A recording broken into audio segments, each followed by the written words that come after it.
પહેલા તો હું એકલો હતો ને હવે તો જોડી એવી મજબૂત બની છે ને, પાછા બે દોડે એવા માણસો છે. એ આમ રાત દાડો મારા કરતા વધારે દોડીએ કેમ છે.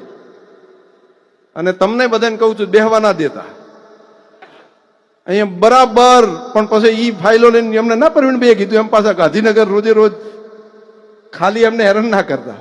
એટલે 2 દિવસ કે 3 દિવસ એમને ત્યાંનું કામ કરવા દો, અને અહીંયા જયારે 3 દિવસ હોય ને તે દિવસે બધે ફેરવો, અને બધાય કામ જે કરાવવાનો ને બધાય કામ માત્ર મત વિસ્તારના નહીં. અહીંયા સ્વરૂપજી છે તો એ વાવનું કામ કરે, દિયોદરનું કામ કરે ને થરાદનું કરે. કેમ? મંત્રીશ્રી છો, માન્ય મંત્રીશ્રી કહેવાય તમે. અમે ત્યાંથી વાત કરીએ ને વિધાનસભામાં અધ્યક્ષ તરીકે, એટલે હવે અમે એમ બોલીએ માન્ય મંત્રીશ્રી. તો માન્ય મંત્રીશ્રી પ્રવીણભાઈ તમારે આખો બનાસકાંઠા જિલ્લો આવે.